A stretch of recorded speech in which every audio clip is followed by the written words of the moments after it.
Bonjour à tous, c'est Floun et bienvenue dans ce 32e épisode des Papapoules. Un épisode au poil écrit avec ma plus belle plume.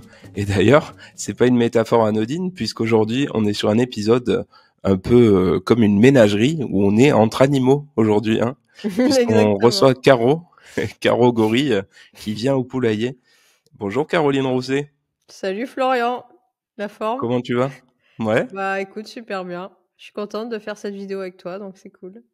Bah écoute, plaisir partagé. Alors les poulets, aujourd'hui nous allons parler de parentalité et de réseaux sociaux au travers du parcours de notre génial invité, hein, qui a toujours la banane, n'est-ce pas Caroline? Bah ouais, on essaye, hein, c'est important. D'ailleurs Caroline, tu es une vraie star du réseau social le plus bienveillant au monde. C'est un peu l'antre des chemises bleues à cravate noire, hein, c'est ça? C'est un peu LinkedIn. changé maintenant, c'est un peu moins, justement, c'est un peu moins les cravates et c'est ça qui est bien aussi, ouais. Il a bien évolué, ouais, le Ouais, réseau. exactement, exactement, on va en parler. Aujourd'hui, c'est peut-être le réseau où tout le monde fait exploser son chiffre d'affaires et en même temps te parle des bienfaits de la déconnexion. Tu vois, on dirait un joli documentaire d'Inoxtag Oui, qui c'est monte vrai. l'Everest. Il y a beaucoup de contradictions, ouais. Ouais, je trouve aussi. Alors Caro Gori, Caroline Rousset, est-ce que tu pourrais te présenter pour celles et ceux, ils sont peu nombreux, hein, qui te découvrent aujourd'hui en live depuis les États-Unis? Il y en a forcément qui me connaissent pas, hein. Oh, Bah sois pas moi, modeste. j'ai grandi en Auvergne, donc en Haute-Loire, un petit village, de pas plus de 20 habitants. Donc j'étais entourée de Mhm, moutons et de vaches. Donc j'aime beaucoup les choses simples, la nature, ça j'adore ça et bon en fait pour te raconter un petit peu mon histoire, moi après je suis, allée à Paris pour faire mes études ouais. et j'ai tout de suite voulu monter une boîte, j'avais toujours ce rêve d'être styliste dans la mode donc Mhm, je suis allée aux États-Unis un petit peu, avec mon sac à dos comme ça, je suis partie à l'aventure et sur place, j'ai rencontré des personnes pour m'aider à faire, bah, les modèles, les croquis, faire en sorte que la collection prenne vie finalement et ensuite j'ai fait quelques défilés sur place. Mais très vite, les problèmes sont apparus, notamment financiers parce que, bah, j'avais mhm. investi beaucoup, beaucoup d'argent là-dessus et finalement j'ai pas eu les rentrées espérées et ça devenait un fiasco donc je perdais plus d'argent que je regagnais donc il a fallu que j'arrête assez vite et donc là, je suis revenue en France D'accord. et Mais t'es parti pour bosser pour une marque ou à titre perso? Enfin, mmh, comment ça se passait? non, à titre perso. Ok. Ouais, titre perso vraiment, expérience personnelle, je voulais vraiment, tester ça et Et t'as bossé pour des grandes marques là-bas? non, non, non, je connaissais Ok. personne au départ et c'était vraiment Ok. juste pour, lancer ma marque à moi, tu vois? Ah ok. Mais Qui bon, s'appelait déjà Caro Gori ou pas? non, non, non, je l'avais appelée, Caroline Monique, c'était le nom de mon arrière-grand-mère et du coup, j'avais trouvé ce nom-là, à l'époque et voilà. Mais du coup, après, oui, j'ai dû retourner en France parce que, Ouais. bah, je m'étais rendu compte qu'il me manquait, des bases, tu vois? Bah, pour bien Mhm. construire son business, pour trouver ses clients, pour faire ses prix, ses offres.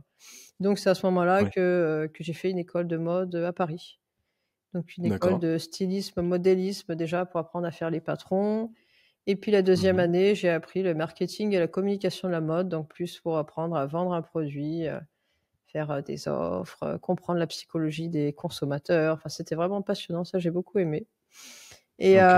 et au cours de cette formation, j'ai eu l'occasion de faire un stage dans un cabinet de recrutement, bah, qui est spécialisé dans le luxe et dans la mode Mhm. et là, j'ai beaucoup aimé, ce domaine du recrutement que je ne connaissais pas du tout et j'ai eu de la chance parce que j'ai été formée par des personnes vraiment bienveillantes qui ont pris du temps pour m'expliquer un petit peu, bah, les différents postes de l'entreprise, et finalement m'expliquer que l'humain, c'était vraiment le centre, voilà, d'une boîte et que sans humain connecté, tu vois, avec une vision claire et ben, on allait nulle part et ça, c'est vrai que ça Bien m'a sûr. beaucoup aidée pour la suite et en fait, ça s'est tellement bien passé qu'après ils m'ont embauchée et donc j'étais consultante en recrutement, dans leur cabinet à Paris. Donc je faisais Ok. principalement, du recrutement pour, des vendeurs de boutiques, des responsables aussi de magasins. Et donc suite à ça, tu te fais embaucher? Voilà, donc je travaille, 2 ans je crois chez eux à peu près, ça se passe très bien. Ok.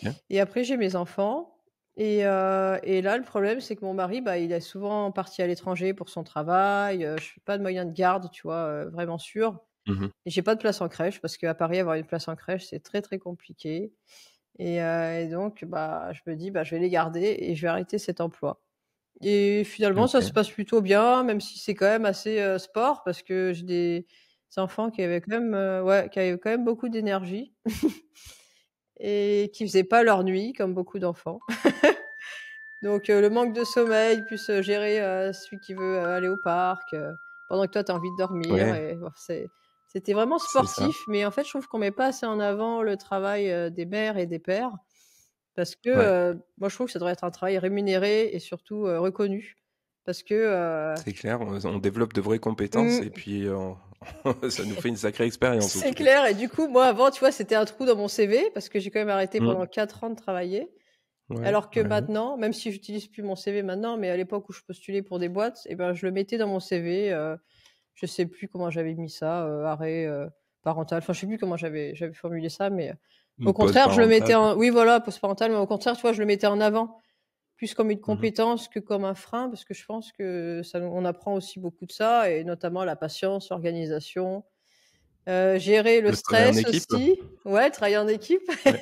Ouais, la ouais. communication, plein de choses et puis moi du Mmh. coup, tu vois, quand je suis face à un problème, j'aime bien avoir les solutions et bah, tu vois, quand tu deviens parent, personne t'explique en fait. Tu arrives là-dedans et il faut te débrouiller du jour au lendemain alors que tu as jamais changé une couche. Ouais. Bah, disons que tu as beaucoup de contenu, des livres, des podcasts, des Mmh. documentaires, tu as plein de choses, mais après, le jour J, quand ça t'arrive et Et que oui, ça te tombe ouais, dessus, en fait, c'est un peu tu plus tout compliqué. à voilà, tu tout à réapprendre, quoi. C'est ça. Alors moi, après, je m'étais acheté des livres un peu de psychologie pour savoir comment réagir quand un enfant fait une crise ou quand il fait pas assez enfin, quand il dort pas bien, comment est-ce qu'on peut faire? L'alimentation Mmh. et tout ça, j'avais beaucoup aimé. C'était hyper OK. intéressant, j'avais appris pas mal de choses et du coup, bah, au bout de ces 4 ans, une fois qu'ils sont rentrés à l'école, tu vois, qu'ils avaient plus trop besoin de moi, je me suis dit: «Bah, voilà, c'est le moment de reprendre le boulot». Parce qu'en fait, j'étais vraiment devenue la mère au foyer typique, tu vois? Enfin, je pensais qu'à mes enfants et j'avais coupé un petit peu avec mes amis et je voyais plus trop grand monde et en fait, ça m'allait bien, c'était pas un problème à l'époque. Mais au bout de ces 4 ans, ça devenait un peu plus problématique parce que je m'étais un peu isolée, tu vois? Et j'avais envie d'avoir plus une vie, un peu plus dynamique. Et c'est là que tu débutes ta nouvelle activité, du coup? Voilà, c'est ça exactement. C'est là que je vais sur LinkedIn, en fait, et grâce à une école, dont j'avais vu le spot, à la télé, une école qui Mmh. recrutait sur, les compétences, soft skills, tu vois, sans diplôme. Je m'étais dit: «Waouh, ça a l'air trop bien». Pour la petite histoire, c'était Ouais. Rocket School Ah oui, d'accord. et du coup, j'aimais beaucoup leur fonctionnement, j'avais passé les tests, j'étais prise et après je me suis dit: «Est-ce que tu es prête à 30 ans de reprendre les études et tout?» Tu vois? J'étais pas hyper motivée. Mmh. Et c'est là où il OK. m'avait dit: «Il faut que tu retournes sur LinkedIn parce qu'il faut bien que tu travailles ton profil pour pouvoir trouver un stage». Et là, j'ai dit: «Oh, retourner sur LinkedIn, ça me barbe un peu». Parce Mmh. que c'est vrai que j'avais, comme mémoire, voilà, le réseau assez, corpo, où les gens étaient là surtout pour chercher de l'emploi avant, tu vois? Ouais, Et quand je c'est ça. reviens dessus, bah, ça a beaucoup évolué et je me dis: «C'est fou le changement en quelques années, c'est plus du tout comme avant». Ah, c'est Désormais, plus du tout la même chose aujourd'hui, hein, c'est ah non, clair. c'est le jour et la nuit et du coup, Mmh. j'ai dit: «Mais c'est un vrai réseau social», et du coup, j'ai vraiment aimé et donc je suis passée, à plus de vie sociale, à enfin, je suis passée d'un extrême à un autre et j'ai commencé à aller à des soirées, à rencontrer du monde et j'ai adoré Mmh. ça finalement. OK. J'ai vraiment observé comment ça fonctionnait, j'y ai passé beaucoup de temps et même jusqu'à tomber dans l'excès. Je suis vraiment devenue addict, Ah ouais? aux réseaux sociaux et notamment à LinkedIn. Et il y avait des fois où je faisais même plus la cuisine, je mangeais même plus le Ah midi. ouais. Ouais, c'est vraiment devenu, un vrai OK. sujet. Même je faisais plus mes machines de linge, même ma maison ressemblait à rien, c'était horrible. J'étais tout ce qu'il faut pas faire, mais je sais pas, en fait, j'avais tellement besoin de voir du monde et de reconnecter que je suis tombée d'un extrême à un autre. Et à un Et moment comment tu où t'en sors de ça? bah, il y a un moment où tu vois que ça va plus, tu vois? Quand tu vois Mmh. que tu passes ta vie à commander des repas, que ta maison elle est en bazar, que tu sors plus, tu te dis: «Ouh là, Mmh. il y a un problème». Ouais, Donc ouais. non, là, j'ai réagi assez vite heureusement, mais ça m'a permis, voilà, de comprendre un peu le fonctionnement de LinkedIn, de voir comment ça marchait et donc là, je me suis montée en auto-entreprise. J'ai Ouais, découvert, le métier de ghostwriter, donc écrire les ouais. posts à la place des autres que je connaissais pas du tout et je me suis formée moi-même. J'ai jamais pris de formation. Je me suis formée en allant, bah, sur internet, sur YouTube, en lisant des livres Mmh. aussi. Donc c'est OK. là que j'ai proposé mon offre. En fait, j'avais vu pas mal de posts de personnes qui disaient, je sais plus, c'était des personnes assez jeunes, tu vois, qui avaient à peine, 23-24 ans Et en fait, ça m'a fait un peu un choc. Je me suis dit: «Mais oh Caro, tu as 30 ans et toi tu te poses encore la question de est-ce que tu dois y aller ou pas? Et eux, ils y vont et apparemment ça marche. Pourquoi toi ça marcherait pas?» tu vois? Je me suis dit: «Bah ouais, pourquoi j'essaierais pas?» surtout que créer une auto-entreprise, c'est plutôt assez simple. Et du coup, t'écrivais du coup des posts sur LinkedIn pour des personnes qui avaient besoin de visibilité, c'est ça? Ouais, des personnes qui avaient besoin de ouais, de prendre la parole et qui aimaient pas écrire ou qui avaient pas le temps et qui voulaient déléguer cette partie et OK.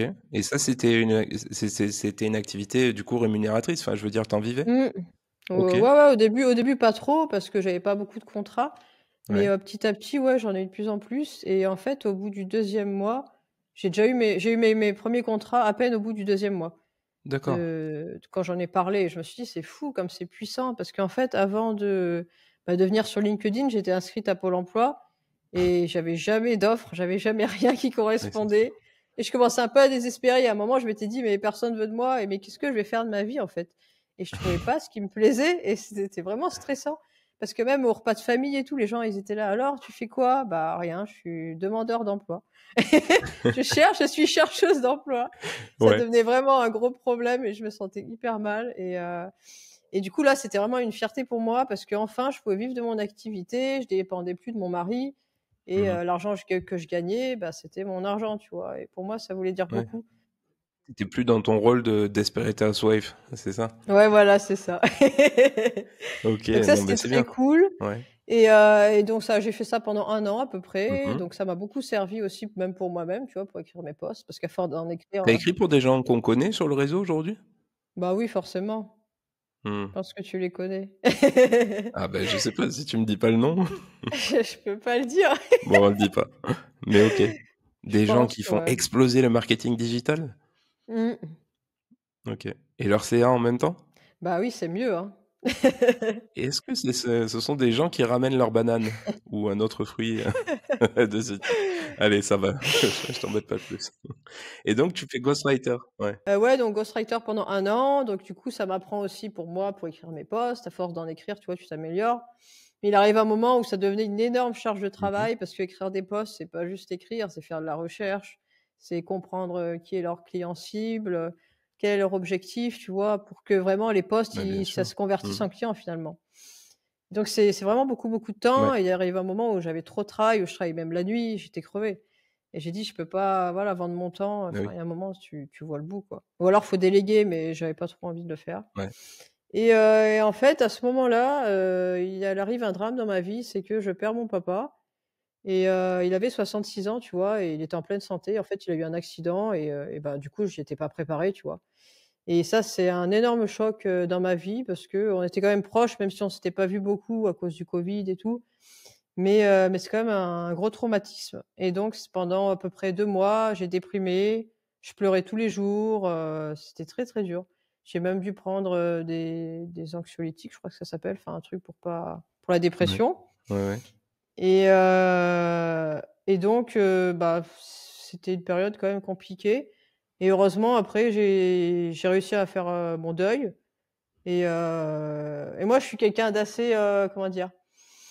Je crois beaucoup, tu vois, à une seconde vie, quand on sera mort, enfin, tu vois, un petit peu aux choses un peu Mmh comme mh. ça et il y a un jour où je l'ai vu monter au ciel finalement. Je l'ai D'accord. vraiment vu, Ça enfin, t'a aidé? en tout cas, j'ai Mmh. ressenti qu'il était en paix et Mmh mh. qu'il était bien, tu vois? Et il y a même une fois où je sais plus dans un rêve où il m'a dit, «Il faut que tu vives ta vie pour toi et le plus important, c'est que tu sois heureux», tu vois? Enfin, en tout cas, j'avais ressenti ça. Et ce jour-là, bah, je me suis sentie un petit peu libérée d'un poids et ça allait mieux finalement et c'est vrai que je me suis dit: «Bah, c'est très dur parce que je sais que je le reverrai jamais. Je sais que Mmh. j'ai des regrets, tu vois, que j'aurais aimé le revoir avant et voilà» mais je savais aussi que lui, ce qu'il aurait aimé, c'est que je profite de ma vie parce que ça passe très vite et que voilà, une fois que c'est fait, qu'est-ce qu'on peut faire à part pleurer finalement? Ouais. Et puis j'avais aussi mes enfants, tu vois? J'étais pas seule, donc je Ouais, le pouvais pas truc, les c'est qu'il faut laisser avancer, quoi. et Mmh, mmh. bah, voilà, c'est ça, il y a un moment, il faut avancer.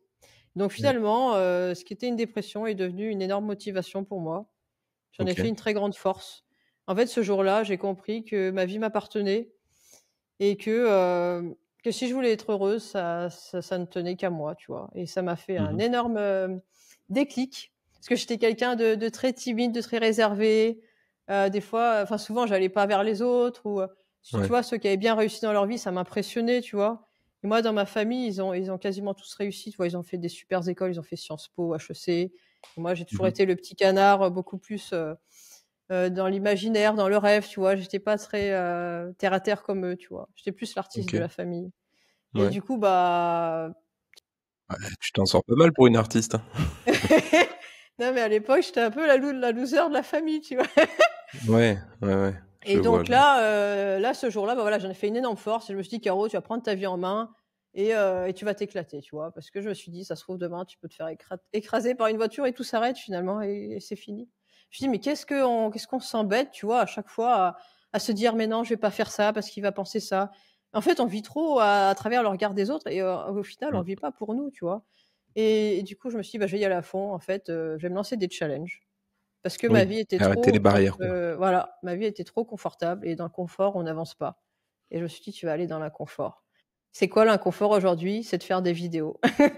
Parce que les vidéos, tu es face à toi-même, et en fait, le jugement le plus dur, c'est pas celui des autres, c'est celui qu'on a nous-mêmes face à l'image qu'on renvoie finalement. Et C'est clair. c'était très dur parce que voilà, en vidéo, tu vois tous tes défauts et il y en a même que tu exagères, tu vois? Mais en fait, c'était des exercices que je faisais. Je me suis dit: «Tous les jours, tu vas te filmer et tu vas le faire quoi qu'il arrive, même si tu as pas envie», tu vois? Et pour la Et première c'est fois de là que ma tu vie, deviens vidéaste, alors? voilà, c'est là que j'en fais mon Ok. métier parce que je me rends compte Ouais. que j'adore ça. En fait, moi, ce que j'aime, c'est vraiment, donner confiance aux gens parce que ça me Mhm. rend tellement triste, d'avoir face à moi des gens, qui osent pas vivre leur vie pour eux, tu vois? Qui se mettent trop de barrières, que j'ai envie qu'ils rayonnent, j'ai envie qu'ils parlent de leurs services, de leurs produits, qu'ils arrivent à vivre de leur activité parce qu'ils le méritent finalement et on mérite tous, d'être heureux et de vivre de notre travail et c'est ça aujourd'hui qui me rend vraiment heureuse, c'est de les mettre en avant grâce à la vidéo. Mais ouais, non, ce qui est marrant, c'est qu'au début, tu vois, je m'étais pas dit: «Je vais être vidéaste», c'était pas du tout prévu dans le plan. Au début, je m'étais dit: «Je vais construire une communauté et je gagnerai de l'argent après» et je pense que sur les réseaux, c'est aussi ce qu'il faut avoir en tête, c'est que, il faut pas penser tout de suite à vendre ses offres, il faut vraiment penser à construire quelque chose de solide Oui. et une fois Mm. que les gens te connaissent bien, qu'ils ont confiance en toi, c'est là qu'ils voudront acheter tes produits et en fait, moi, au Oui, début, c'est vraiment bien ce que sûr. j'ai fait, c'est-à-dire que, bah et je voulais pas me trouver d'excuses parce qu'au début, tu vois, on peut se dire: «Mais oui, mais j'ai pas la caméra dernier cri, j'ai pas les lumières, j'ai rien, donc je peux pas le faire». Je me suis dit: «Non, il y a Oui. pas d'excuse possible aujourd'hui, on a tout ce qu'il faut». Moi, j'avais un smartphone, voilà, je suis en bonne santé, tu vois? Donc je pouvais me déplacer où il fallait. Donc j'ai contacté un peu des gens sur LinkedIn, des gens qui m'intéressaient par ce qu'ils avaient fait et donc avec mon Mhm. petit téléphone, bah, j'allais les rencontrer, on faisait des petites vidéos comme ça, toutes simples. J'ai publié sur Bon, LinkedIn et t'avais pas un 3310 non plus, quoi. Il faut quand même oui, non, une non, bonne base en termes de téléphone. ouais, ouais, il faut quand même un mais bon, aujourd'hui, qui n'a pas un bon téléphone, hein? C'est vrai. C'est le premier truc que les gens achètent aujourd'hui, c'est un téléphone. Ouais, Mais c'est clair. du coup, voilà, j'ai fait pas mal de petites vidéos, qui étaient vraiment pas top au début, hein, faut être honnête. Mais au Ouais. moins c'était authentique et je pense que c'est ça que les gens ont aussi aimé, c'est que je triche jamais, c'est que je reconnais quand je fais des erreurs, c'est que je reconnais quand je doute et je pense que c'est ça aujourd'hui ce que les gens recherchent sur les réseaux sociaux. C'est des gens vrais, c'est Une pas des gens, sincérité.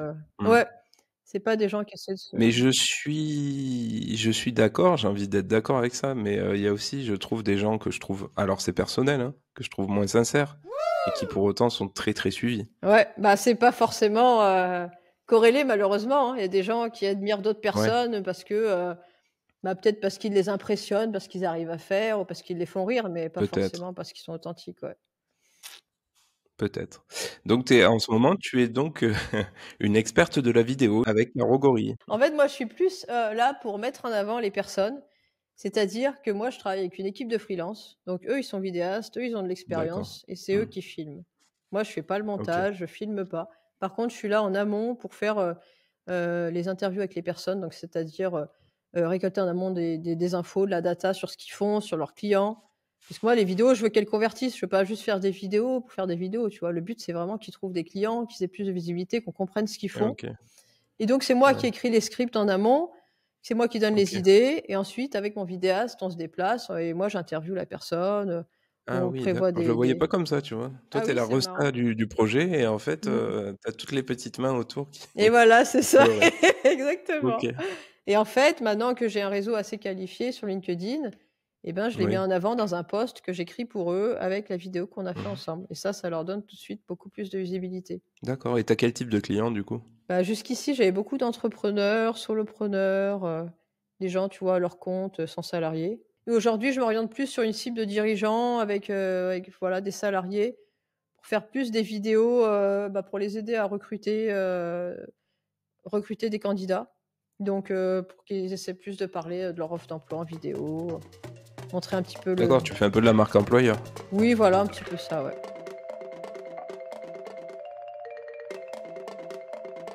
Premier thème que je te propose, la parentalité. Caro Gori, parce qu'on te connaît beaucoup sur les réseaux en tant que Caro Gori, Caroline Rousset, sur LinkedIn notamment. Mais je suis pas sûr, je sais pas si tu as déjà exposé un peu ta vie de maman, ta parentalité à toi. Est-ce que les gens connaissent cet aspect de toi? Ouais, je pense, j'en fais pas énormément parce que je veux pas trop étaler ma vie perso sur les réseaux, mais j'ai fait Ah quelques bah, tu mal posts. barré là. J'ai fait quelques posts où oui, où je parlais, bah, de la complexité d'avoir un équilibre, pro, perso, C'est vrai. que des fois c'était difficile de gérer, les enfants en même temps que mon travail, qu'avant j'avais fait passer mon travail avant mes enfants. Donc oui, j'avais fait quelques posts là-dessus parce que je pense que tout est lié finalement et que si tu es bien dans ta vie perso, tu seras bien dans ta vie pro et vice versa finalement. Donc Ça, je vais le garder en punchline. donc ouais, ouais, non, j'en parle de temps en temps, mais c'est vrai que c'est pas non plus mon sujet, phare. Mmh. Ouais. Alors bon, malheureusement, tu es dans Papa Poule et tu sais que dans Papa Poule, on parle avant tout de parentalité. Et d'ailleurs, on apprend toujours des choses plutôt intéressantes, on va dire, avec les parcours de vie de nos invités. Donc Caroline, tu l'as dit tout à l'heure, tu es maman de 3 enfants. Une fille de 14 ans et 2 garçons. Mmh. Voilà, exactement. Est-ce que tu veux bien nous raconter un petit peu plus, toi, ta parentalité? Bah, moi, ma parentalité, c'est un parcours un petit peu compliqué parce qu'au début, je me suis mariée, bah, quand j'habitais en Auvergne. J'ai eu ma fille assez jeune, je l'ai eue à 23 ans, donc j'ai eu très jeune et D'accord. après on est très proches, donc ça c'est super. C'était un peu Mmh. compliqué parce que j'ai divorcé avec son papa, donc c'était une histoire un peu compliquée, comme tous les OK. divorces. Une histoire auvergnate, hein? Voilà, c'est ça. Mais avec ma fille, ça se passe très bien, elle est très calme, ça s'est toujours très bien passé. Mmh. Mes 2 autres garçons, je les ai eus avec un autre papa avec qui je vis en ce moment et eux, OK. c'est un peu plus compliqué parce qu'ils se battent tout le temps, parce qu'ils ont 8 et 4 ans, 2 garçons. Ah beh, Tu m'en parle connais pas. ça et du coup, eux, bah, c'est quand même beaucoup plus difficile et j'ai vraiment du mal, hein, parce que j'ai beau lire, j'ai beau voir des posts, il faut pas griller, nin mais Mmh. quand ça t'arrive et que tu es fatigué et tout, c'est vraiment très, très dur. Il faut vraiment prendre sur soi et mais j'apprends tous les jours et j'essaie de m'améliorer et j'essaie de relativiser aussi parce que je trouve qu'on en met beaucoup sur le dos des parents et Ouais. je pense que la plupart des parents, ils essaient de faire de leur mieux et c'est le plus Mmh. important. Finalement, il y a pas d'éducation parfaite. Mais c'est vrai que ce que j'ai lu il y a pas longtemps, c'est en fait la meilleure éducation, c'est d'être, un modèle pour ses enfants. En fait, il faut que l'enfant il ait envie d'être comme toi entre guillemets et donc si toi tu es toujours sur ton téléphone, tu peux pas lui dire: «Bah, arrête de jouer aux jeux vidéo». En fait, il faut qu'il y ait une logique là-dedans. Bah, ouais, exactement, et ce que tu me dis là, ça me fait penser à une question donc que je voulais te poser. Est-ce que tu t'intéresses, à tout ce qui se dit en termes de parentalité aujourd'hui sur les réseaux sociaux? Tu sais qu'il y a une espèce de guerre de clochers un petit peu ridicule, que je trouve, qui se passe en tout cas entre ceux qui veulent être bienveillants à tout prix, le parent parfait et cetera, et de l'autre côté, ceux qui ont aucun remords à mettre des enfants dès l'âge de 1 an, au coin, dès que ça va pas, et cetera. Donc il y a 2 extrêmes, je trouve, qui s'affrontent. Toi, tu en penses quoi de tout ça? Est-ce que tu le vois? Est-ce que tu le lis sur les réseaux ou dans des bouquins ou ailleurs? Et qu'est-ce Mmh. que tu en penses? Ouais, je vois l'extrême qui se dessine de plus en plus. En fait, aujourd'hui, le problème, c'est qu'il y a ceux qui pensent qu'il faut être très dur et ceux qui pensent qu'il Mmh. faut être laxiste et au contraire laisser tout faire et le problème, c'est qu'il y a pas de modèle parfait et le mieux, c'est d'être au milieu, en fait, je pense. Ouais, voilà, tu quel genre de maman gorille, toi? Bah, l'enfant, il a besoin de règles, donc il faut quand même bien lui expliquer les règles et sanctionner d'une façon ou d'une autre quand ça va pas, parce qu'après il peut se Mmh. mettre en danger aussi. Mais moi, Ouais. ce que je trouve le plus important, c'est vraiment la sécurité psychologique, c'est-à-dire qu'il sente qu'il peut nous faire confiance et qu'ils sentent qu'on est là pour qu'ils s'épanouissent bien, tu vois? Donc Mmh. bah, j'essaie d'avoir du temps de qualité avec eux, c'est-à-dire du Mmh. temps où j'aurai pas mon téléphone, où je serai pas sur autre chose, où je serai vraiment à 100 pour eux, tu vois? Donc c'est du temps OK, où je leur dirai des histoires, où je parlerai avec eux, où j'irai dans la forêt faire des pique-niques, faire des choses, tu vois? ouais. Vraiment du temps de qualité. Après, je suis pas une maman parfaite et des fois ça m'arrive de crier, tu vois? Mmh. Et Ça des fois ça existe pas. m'arrive, d'être sur le téléphone et je me dis: «Mais qu'est-ce que tu fais? Il est en train de te parler, tu le regardes même pas» et je me dis: «Mais tu es complètement folle». Mais je crois que ça arrive à beaucoup de parents, ça arrive à beaucoup de parents. Et toi, du coup, tu as grandi comment? Alors toi, comme moi, il y avait pas les réseaux sociaux, il y avait pas internet quand on était plus jeune, mais tu as eu quel type d'éducation? C'était compliqué parce que, bah, mes parents ont divorcé aussi quand j'étais très jeune, j'étais en CP et avec mon père, c'était un peu compliqué parce que c'est lui qui avait une autre garde et il Mmh. était très, très sévère avec nous. Des fois, D'accord. on a même été tapés, donc j'ai connu la violence, infantile. J'ai vu mon frère se faire taper aussi et ça, c'était un gros traumatisme pour moi et du coup, bah, ça me laisse des traces, tu vois? Et aujourd'hui, quand je vois un enfant se faire taper, ça me rend malade, en fait. Tu vois, quand dans la rue, je vois une mère qui crie sur un enfant, j'ai envie d'aller lui dire: «Mais arrêtez, il y a d'autres solutions», tu vois? La petite fille de 3 ans, tu vois, qui s'est fait taper par une maîtresse, ça m'a pas traumatisée, mais ça fait réfléchir, tu vois? Parce tu te dis ça, OK, on le sait, mais combien il y a d'enfants, peut-être à qui ça arrive et on le sait pas? Et en fait, il faut bien savoir que la violence, c'est jamais une solution et que la violence, ça peut aller crescendo. C'est-à-dire aujourd'hui, on peut donner une fessée, mais demain, ça sera quoi? Parce qu'un enfant qui hurle, tu as envie de le calmer, mais alors tu vas ça c'est quoi la next step, tu vois? Enfin, ça peut vite aller très, très loin. Et donc moi, c'était une enfance très compliquée. En fait, bah, j'étais séparée de ma mère, on se voyait un week-end sur 2. Elle me manquait beaucoup, donc j'ai eu un gros manque affectif, dans mon enfance et après, bah, j'ai coupé un peu les ponts avec mon père, donc voilà, c'était très dur et ensuite j'ai réussi à lui pardonner. Je suis quelqu'un comme ça, moi je pense qu'il faut avancer. Donc moi ça m'a vraiment, libérée d'aller vers lui, de lui pardonner finalement, d'arriver à renouer, tu vois, des liens et Oui, voilà. et c'est important pour avancer aussi, hein. Mmh. Ah le pardon, c'est hyper, hyper important. Moi franchement je veux avancer et je veux plus de choses en fait, ça te met des nœuds dans la tête et ça te rend plus malheureux qu'autre chose. Donc moi je préfère pardonner et avancer. Mmh. Je trouve aussi. Et est-ce que tu vois des similitudes entre la parentalité qu'on connaît en France et ce que tu vois aujourd'hui aux States? Bah, moi, les States, ça fait pas si longtemps que ça que je suis là, ça fait à peine 2 mois, donc je serai pas hyper objective, mais j'ai l'impression Elle a pas envie qu'ici, de me répondre. si, si, mais j'ai l'impression qu'ici, ils sont quand même assez, tu vois, ils laissent les enfants un peu évoluer. Surtout, j'ai découvert quelque chose, c'est à l'école. À l'école, ils Mmh. sont très dans les activités ludiques, donc ils font beaucoup de peinture, d'activités avec les mains. Tu vois, ils se mettent par terre et l'autre fois, ils faisaient la marelle pour apprendre à compter. Ça, c'est pour les Heu, plus jeunes de tes enfants? ouais, Ou c'est c'est pour celui la qui a grande? Non, non, c'est celui qui a 5 ans, mais même les plus grands, hein, franchement, c'est beaucoup plus cool ici. L'école, elle commence à 8h30, elle finit à 14h30. Mmh. Bon là, la Californie offre en plus du soutien scolaire jusqu'à, 16h30. Donc les miens restent OK. jusqu'à 16h30, mais normalement l'école ici, elle finit à 2h30 et du coup, après tu peux faire des activités sportives ou faire ce que tu veux et je trouve que C'est c'est ça. beaucoup mieux par rapport à la France où, on est de Oui, c'est 8h sûr. à 16h à l'école. Les enfants, ils sont crevés et En finalement ça plus, tu as sert à les rien. devoirs et tout et Mmh mh c'est interminable. Mais c'est vrai et que ouais. le sport a peut-être une place plus importante que chez nous dans le système scolaire, Mmh. hein. Ah oui, oui, Il y a plus carrément, de ouais. temps pour ça, ouais. Mmh. Ouais. Et par rapport à la petite enfance, toi qui as un petit garçon de 5 ans, tu disais, Ouais. hem, voilà, comment ça se passe? Est-ce que c'est si différent de chez nous? Je sais pas, est-ce que tu as vu des différences ou pas? Non, franchement, par contre, il y a un truc qui m'a choquée, c'est qu'au parc, j'ai vu aucun parent sur son téléphone. Alors qu'à Ah, Paris, alors à chaque fois que ah oui? j'allais au parc, tous les parents, les nounous, les parents, ils sont tous sur leur téléphone. Ou alors un ou 2, Ah mais ouais, c'est très, ah très oui, bien rare. sûr. D'ailleurs, à Ouais, chaque ouais. fois, d'ailleurs, je disais: «Waouh!» Alors Mmh. qu'ici, personne, ils sont tous là, bah, soit ils discutent entre eux, soit ils font un petit barbecue ou soit, ils jouent avec leurs enfants, mais j'ai vu personne sur le téléphone. J'étais vraiment étonnée, hein. Je pensais au contraire qu'ici, ça serait encore pire, mais Ouais, tu vois, des fois, on critique sans OK. connaître et du coup, ouais, non, ça m'a plutôt étonnée et non, ici, j'ai l'impression qu'ils sont assez bienveillants quand même avec les enfants. Ils sont très attentifs. Mmh. Ok. Et pour clôturer cette petite page parentalité, on va dire, tu sais qu'on a pas mal de parents ou de futurs parents qui nous écoutent, qui nous regardent sur Papa Poule. Est-ce que toi, tu as un conseil à donner à ces futurs parents, à ces parents qui peut-être galèrent un petit peu comme on l'a dit avec les plus jeunes qui se tapent dessus, par exemple, ou un conseil vraiment que tu donnerais à ces parents-là?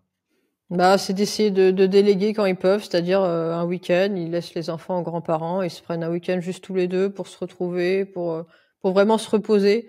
Parce que c'est vrai que tous les jours, les enfants, c'est quand même fatigant et en fait, le couple après, il en souffre Ouais. et c'est important aussi, tu vois? Les enfants, ils le ressentent et c'est important de prendre du temps pour soi aussi, personnellement, c'est-à-dire des fois dans la semaine, pourquoi pas aller se faire masser ou aller chez le coiffeur ou revoir des amis. Aller faire un petit resto, tu vois? Mhm. On n'y pense plus en fait à la fin, tu vois? C'est la routine et le On couple il recoiffe. s'oublie et finalement le couple il passe un peu à la trappe et ça peut aller des Oui, fois jusqu'au divorce. Faut quand même faire attention. C'est pour ça, je me dis: effectivement. faut pas du tout hésiter à déléguer et à se prendre du temps pour Mm. soi, vraiment pour profiter et sinon, bah, faut essayer de relativiser au maximum parce que les parents souvent ils se mettent beaucoup trop de pression et que, bah, finalement il fallait un peu qu'ils relativisent, tu vois? Parce que ça devient impossible après. Ouais, ouais, ouais, un peu se détacher aussi de tout ce qu'on peut voir hein, sur les réseaux, parce que comme tu disais au Bah, parc oui. aux États-Unis, les parents ils sont pas sur le téléphone. Nous, on y est beaucoup Mmh trop. mh. Je pense qu'il y a quelque chose à faire de ce côté-là, sans tomber dans Ouais, la morale. dans Celui l'excès. qui vous donne la morale, la leçon, je suis pas là pour ça. Mmh.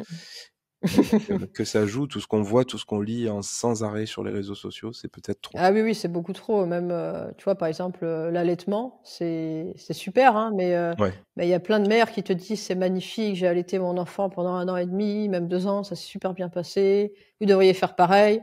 Bah, moi, j'avais essayé et ça a pas marché, tu vois? Enfin, ça a marché 1 mois et après, c'était plus possible et c'est vrai que c'est pas bien, les gens qui sont comme ça, parce que ça culpabilise les mères. Et elles déjà qu'elles sont quand même en détresse, tu vois? Un petit peu, quand tu accouches, tu vois? Tu as les hormones, tu es fatiguée, c'est hyper dur. Et si en plus on te dit: «Bah, tu es une Mmh. mauvaise mère parce que tu allaites pas ou parce que, Ouais, bien tu sûr. t'en occupes pas assez», enfin je sais pas, tu vois? C'est ça fait pas avancer les choses. Mmh. Moi non plus, j'ai jamais réussi à allaiter. Allez, on ferme la page parentalité. Merci beaucoup, Caro.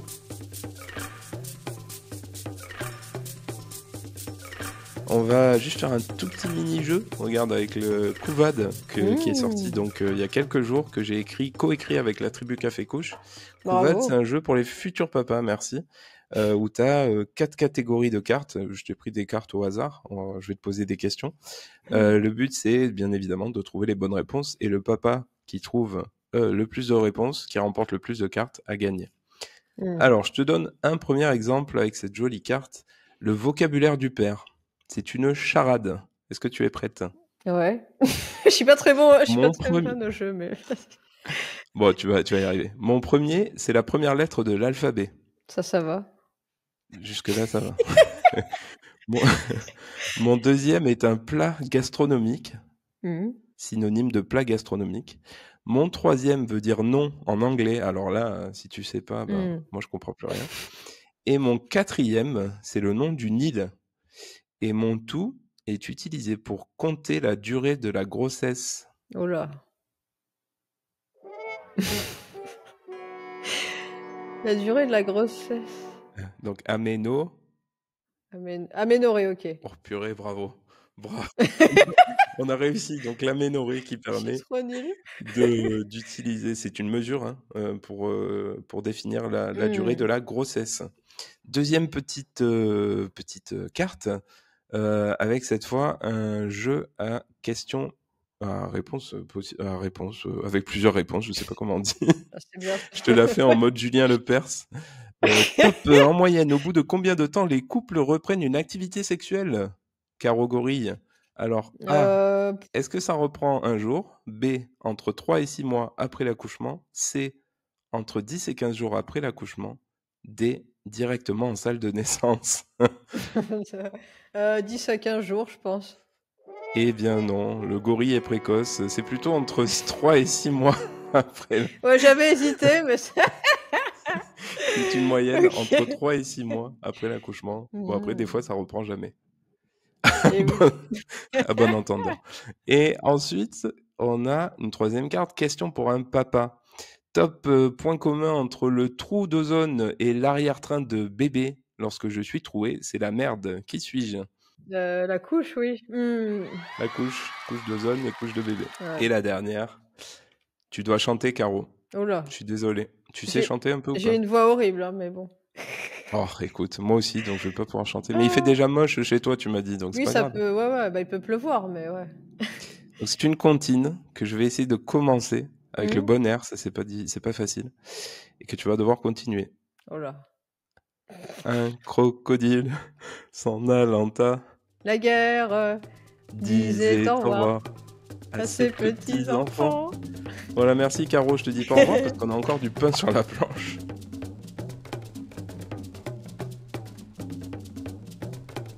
Dernière partie de cet épisode avec les réseaux sociaux, LinkedIn. En plus, t'es habillé en bleu, je sais pas si t'as fait exprès. J'ai même pas fait exprès, non. T'as pas fait exprès. Même Tu nous pas. fais pas une Christelle de Foucault qui t'habille toujours. Christelle, qu'on embrasse, j'attends toujours que tu viennes dans Papa Poule, Christelle. Tu la connais un peu? Bah ouais, j'ai déjà vu à Paris et vraiment très très gentil, hein. Et là, j'ai vu ses Bon. émissions dans le zoo, là j'adore, c'est un format super sympa. Ouais, elle est marrante. On l'a vu sur son WEC, là, dans son Wingflow, Ouais.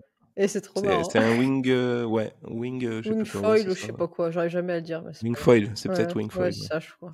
Partie 2, donc Caroline Rousset, tu es Caro Gori, tu es une star de LinkedIn. Hein.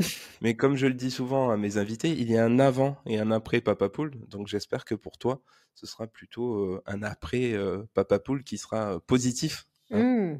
En tout On cas, je te le espère. souhaite. Est-ce que tu peux revenir rapidement sur ton histoire sur LinkedIn? Donc, tu as débuté grâce au ghostwriting, si je me trompe pas. C'est Yes. ça? Après, ensuite, tu as continué avec les vidéos que tu vends aujourd'hui. Comment tu en arrives à 38 000, je crois, abonnés? C'est ça? Ouais, c'est ça. Comment tu en es arrivé là? Bah, justement parce que j'ai passé du temps à répondre à tous les commentaires, à répondre à tous mes messages privés. En fait, Même les haters? yes, of course, et je leur réponds tout le temps, même quand ils sont hyper méchants. Et il y en a même qui deviennent mes amis. T'en as encore? Non, pas beaucoup. Non, j'en ai quasiment plus, là. Ok. Et des fois, l'autre fois, c'était marrant parce que j'en ai eu un qui m'a écrit un message privé, il m'a dit en fait, je peux pas te détester, t'es tellement gentil que c'est impossible. Tu es bien brave, comme on dit chez nous. Et en fait, les haters, j'essaye toujours de comprendre qu'est-ce qui leur plaît pas, et parfois ils avaient raison, et je me suis remis en question. Et j'ai dit, c'est vrai t'essayes que de là, faire je suis l'effort. allée un peu trop loin, et je peux comprendre, tu vois.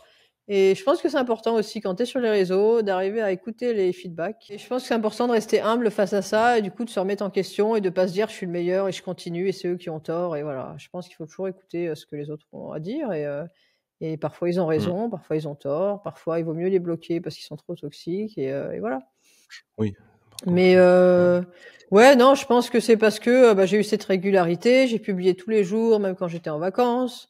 J'ai répondu aux commentaires, j'ai commenté énormément de posts, même des posts, voilà, de gens que je connaissais pas, mais parce que j'aime bien aussi donner de la force aux petits qui se lancent, tu vois, parce que je sais combien c'est dur quand tu te lances, que tu connais personne, que t'écris un post qui t'a pris 2 heures et que t'as 2 likes. Je sais que c'est hyper dur, et je l'ai eu. Moi, au début, quand je me suis lancée, c'est ce que j'avais, hein. J'avais 2 likes à mes posts. T'as envie de me faire chialer, là? Non.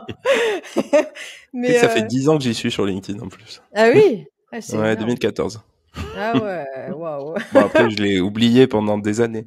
Mais là, je m'y C'est suis souvent remis comme très, ça. très fort. Ouais, c'est bien. Et du coup, je pense que c'est pour ça, et les gens ont apprécié ce côté, voilà, authentique, un peu cette folie aussi, parce que voilà, des fois, je me déguisais, je faisais des trucs un peu fous, et ils se sont dit: «Ah ouais, elle est prête à oser à faire ça sur un réseau professionnel», bah, c'est Ouais. cool, tu vois? Les gens, ils aiment bien, ça les fait rire.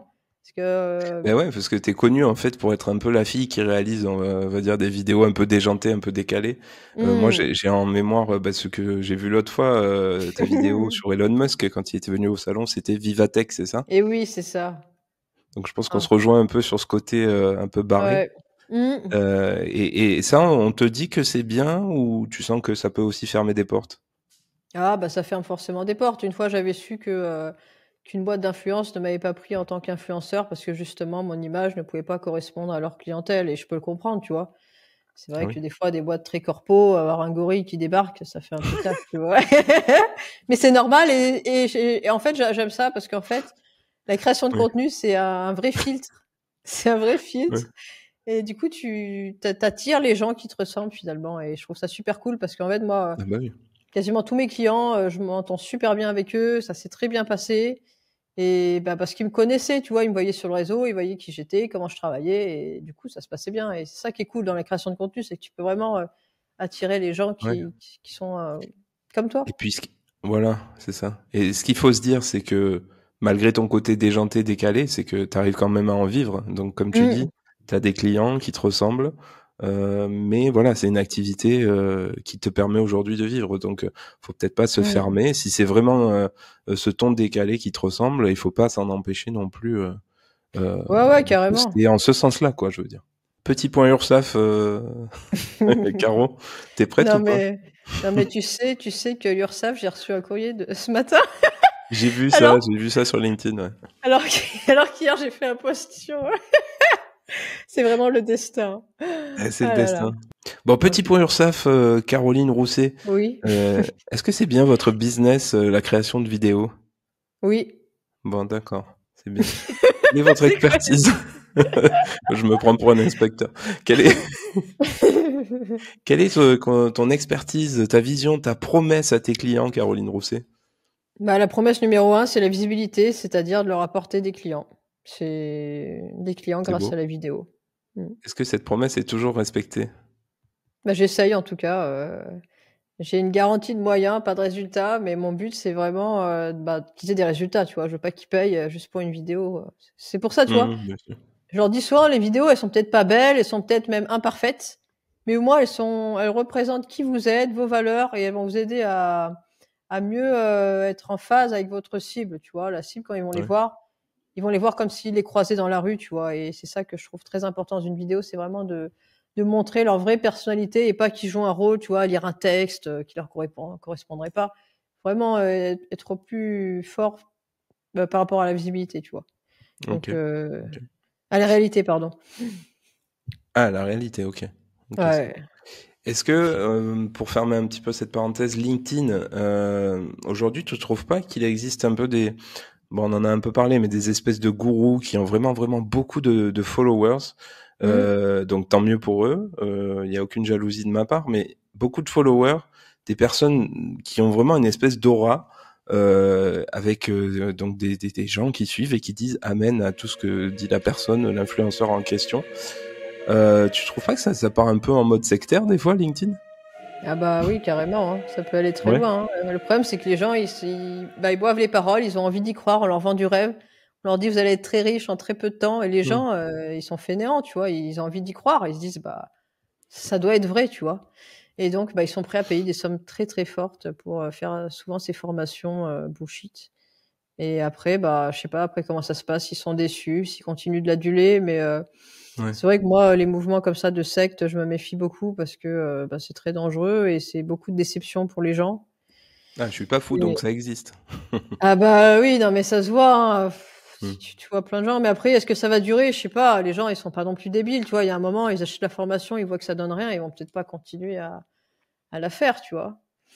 Ouais, ouais, Donc ouais. bon, Mmh. et je pense que les gens, tu vois, sur les réseaux, maintenant, ils font quand même plus attention qu'avant et ils vont plus aller chercher des témoignages, tu vois? Aller interroger eux-mêmes les clients de ces personnes-là pour voir si c'est vrai ou pas. En tout cas, j'espère. Mmh. Mais je suis pas sûre que ça dure dans le temps, tu vois? Enfin, Tu pas une gourou toi, Caroline? j'ai pas l'impression. Après, tu peux me le dire, hein, si tu as l'impression, j'en suis une. Je pense que tu serais pas dans, déjà, tu aurais pas accepté mon invitation Ah là. oui? J'en ai invité des gourous, figure-toi qu'ils m'ont jamais Ah ouais? répondu. Mais ouais, Bon, bah, ouais, tu es un ouais. filtre anti-gourou, c'est Donc bien. ouais, bon, ils s'emmerdent pas à répondre à Papa Poule, ça c'est clair, Oui, je pense qu'ils ont mais non, beaucoup non, tu pas d'ego. du tout, Ils ont beaucoup d'ego et du coup, voilà, il y a des problèmes d'ego, ouais, mmh, ça c'est clair. Ça c'est clair. ouais. Et pour finir, Caro, on a beaucoup parlé de ton alias maléfique, Caro Gori, qu'on voit derrière Mmh. toi. Ça vient d'où cette idée? Bah, c'est arrivé un soir, je cherchais, une idée de, bah, voilà, de trucs marrants pour, je sais pas, j'ai eu une idée le soir, je me suis dit: «Faut que je trouve un nom de marque, marrant», tu vois? Et donc je faisais plein Mmh mh. d'associations, de jeux de mots, ça ressemblait à rien, et d'un coup, il y a eu Garogori qui est arrivé et en fait, c'était par rapport à la chanson de Georges Brassens, la Garogori. Caro Voilà. Gori. Mmh mh. Et du coup, OK. j'ai cherché si c'était disponible, j'ai vu que c'était disponible, j'ai dit: «Bah, OK, je dépose à l'INPI, comme ça je suis tranquille», et c'est devenu mon nom de marque, et Et en plus, j'aime bien les gorilles et j'adore me déguiser aussi parce que j'ai toujours, Oui, j'ai vu ça. j'ai toujours aimé me déguiser, faire rire les gens et faire la folle. Et du coup, ça me va super bien. Et en fait, Ça fait combien de temps, Caro Gorille, maintenant? ça fait 2 ans, je crois. Ça fait pas si longtemps que Ok, ça, hein. ok. Et du coup, voilà, quand je suis dans le gorille, je suis un autre personnage et ça, c'est trop marrant. Et puis, ça fait rire les gens. Donc, moi, j'adore, en fait. Tu vois, quand je fais des posts sur LinkedIn et que les gens ils me disent j'ai jamais autant rigolé sur LinkedIn ou merci pour Mhm. ce post. Mais là, je me dis, tu vois, j'ai réussi, enfin, entre guillemets, mais au moins, je me dis, je suis utile à quelqu'un, tu vois. Et je pense que c'est ça aujourd'hui qui est le plus important sur les réseaux sociaux. C'est pas d'étaler sa Ouais. richesse, d'étaler ses réussites. C'est plus de comprendre les autres, de résoudre un vrai problème et finalement de les aider à être plus heureux. Je trouve que, enfin, en tout cas, moi, c'est ce qui m'enrichit de l'intérieur et je trouve que c'est plus important aujourd'hui. C'est beau. C'est beau, ça me coupe la chic. Je sais plus quoi dire.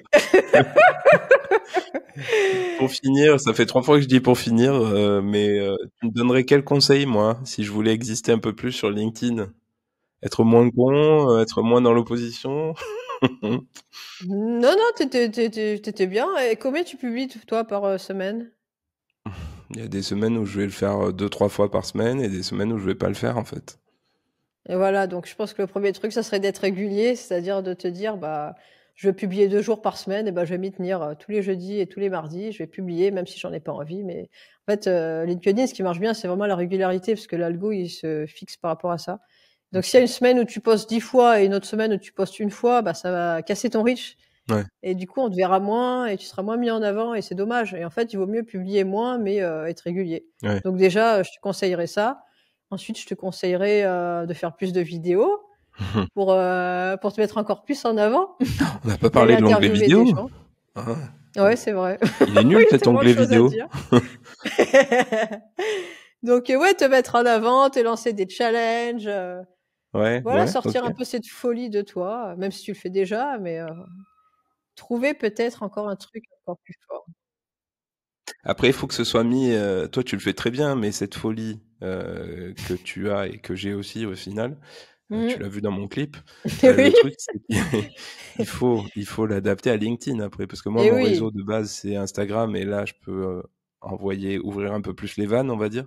Mmh. Là, typiquement, le clip des Papa Poules, j'ai essayé de le tourner à la mode, en mode, tu vois, ça peut bénéficier à votre marque employeur, ça donne un contenu original pour vous démarquer, etc. Mais c'est Mmh. pas toujours évident à faire, hein. Non, non, C'est c'est le ça problème quand t'es où taré, hein. Ah, mais justement, et il faut voir si tu es prêt à prendre ce risque-là ou pas et je pense que tu pourrais le faire. Je pense que tu as encore une petite barrière à Ah! pousser. Oh putain, ça part en psychanalyse. Non, non, je suis nulle en Il est temps d'arrêter psychologie, l'épisode. mais ouais, je pense que tu pourrais aller Ouais, non, encore mais plus je loin vois. dans ta folie. Mais après, il faut que tu fasses quelque Ouais, chose qui te plaise aussi et que ça te mette pas mal à l'aise, tu vois? Parce que bon, c'est bien de faire des choses, mais ouais. si après tu te sens pas OK avec, c'est pas bien non plus. Donc, faut que tu vois ce qui te plaît et que tu ailles à fond et surtout que tu sois régulier. Et déjà, tu auras OK. plus de résultats, je pense. Et tu verrais qui comme prochain invité, du monde LinkedInesque dans ce podcast, pardon? Sophie Roard, tu connais ou pas? Sophie Roard. Non. Elle fait quoi? Eh ben, Sophie, elle fait OBM, en fait, elle aide les entrepreneurs à faire leurs produits, à mieux se vendre, à les mettre plus en avant, à leur OK. faire, tu vois, il lui parle de son problème et elle essaie de trouver des solutions, elle essaie de leur créer vraiment un produit fait pour eux. Et en fait, D'accord. elle m'a beaucoup impressionnée parce qu'elle arrivait sur LinkedIn, elle avait, je sais plus, 1000 abonnés, tu vois? Et pareil, en 1 an ou 2, là, elle arrive à 28 000 abonnés quand même, hein. Ah ouais, quand même. Ah, elle a une progression énorme, elle a fait des posts avec des milliers de likes comme moi j'ai jamais fait et Et Sophie, elle et parle de parentalité un peu? un petit peu, ouais, Mmh. ça arrive des Ah fois. ouais? Elle a OK. aussi 2 enfants, je crois. Bon. Donc oui, oui, tu pourrais lui en parler aussi, hein. Ouais. Sophie, si tu nous regardes, on s'appelle. I want you. I Elle est très, want you très in my cool en team. plus. OK. Ouais, je pense qu'elle accepterait en plus, elle est très sympa. Un grand merci à toi, chère consoeur animale, de t'être prêtée au jeu des papapoules.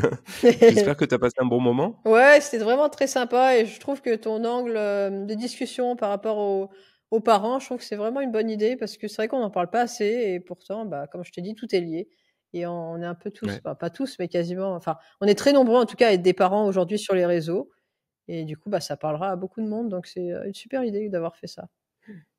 Ben, j'espère, en tout cas, c'est le but de cet épisode. Toi, c'est quoi pour conclure tes projets futurs? Bah, moi, mes projets, c'est vraiment de vivre de la vidéo, mais de plus en plus de manière autonome, c'est-à-dire de plus dépendre de mes vidéastes, de plus dépendre de Tu fais trop personne, en fait. chier, ouais, je Ouais, sais. voilà, Ouais, exactement. ouais. Non, mais c'est énormément de temps, tu vois, entre les Hmm. révisions, écrire les trucs et tout. En fait, maintenant, j'aimerais bien être moi-même mon propre produit, entre guillemets, et peut-être Hmm. faire travailler directement avec les marques et faire des publicités comme je fais moi-même, avec juste ma petite caméra, et voilà, tu vois. Mhm. Tu veux Vendre. travailler ta marque personnelle? Oui, bah, je la travaille déjà, mais mais voilà, faire des pubs pour des grosses marques, ça me plairait beaucoup. Ça, Je comprends. enfin, en fait, faut réfléchir à ce qui nous plaît le plus. Parce que travailler, c'est bien, mais travailler, gagner de l'argent et s'éclater, c'est encore mieux.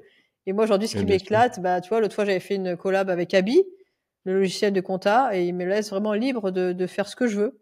Et c'est ça que j'adore, en D'accord, c'est fait. carte blanche. C'est carte blanche, tu vois. Bah, après, il regarde la vidéo et ils Ok. me disent oui ou non, mais à chaque fois, ils me disent Oui, oui. oui. Et, et ça, c'est vraiment le genre de collab que j'adore parce que bah, je peux vraiment laisser ma créativité vivre et du coup, bah, je m'éclate et je me fais rire moi-même. C'est trop marrant. Et donc ça, C'est j'aime bien. essentiel.